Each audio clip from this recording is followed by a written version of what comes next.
If you have anything to do with asbestos management, you're rarely short of a piece of paper. And the problem tends to be, what do you do with it all? How do you keep track of everything? The secret isn't that tricky. Just as your mother used to say, a place for everything and everything in its place. But you might want to have a bit of a think about where the best place for that is.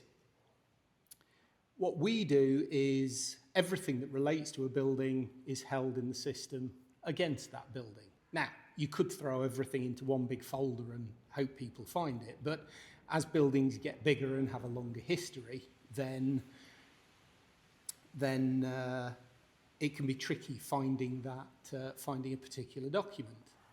What we did, we created a bit of a hierarchy so that at the top level you have the building. What relates to a building? Well, the plan, an external photograph. If there's been management survey reports issued, then bung them in there. Below the building you have the room. What goes against a room? Well, things that happened in that room. Reassurance air tests, removal information. If it's a bit complicated, you need sketches for things, you put them in there. And then below the room, you have the individual survey location. So sample analysis sheets, photographs, any particular treatment that went on with that location can get held against the location. So that gives you a fairly handy structure to know where to put things so that people can find them again. Now you've got to think about who needs to be able to see these documents. Yes, you've got to keep everything, but don't overload your average user with too much information. The other thing you've got to be very careful of is that people don't get hold of old news, an old survey report that is no longer relevant, print it off, and suddenly you find it being treated as gospel. So what we do with that is we also have an archive category. Yes, you need to keep it. Yes, people, those and such as those, need to be able to find it, but your average user does not care what happened 20 years ago in this room. The important stuff they need to find quickly, not cluttered up with rubbish.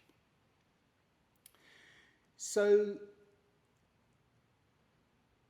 what about the documents that people do need to find? How do you make it easy for that?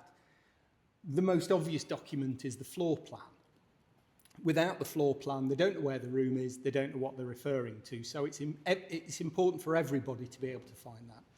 What we do, we categorise the documents into general documents, photographs, plans, and archive documents, so that they can then be displayed in a particular way on the front page, and as soon as somebody goes into a particular building, the first set of documents they see on page one is the plans. They don't need to go looking, they don't need to go raking.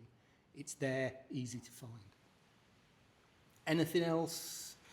Try to keep files down to a decent size. Most people are viewing these things on their mobile now, so no monster photos. We tend to find 200 or 300K is more than big enough for a photograph, so you can see what's going on. Use PDFs for documents. Try not to use any proprietary things you need to download a reader for. And that's about it. So, place for everything, everything in its place.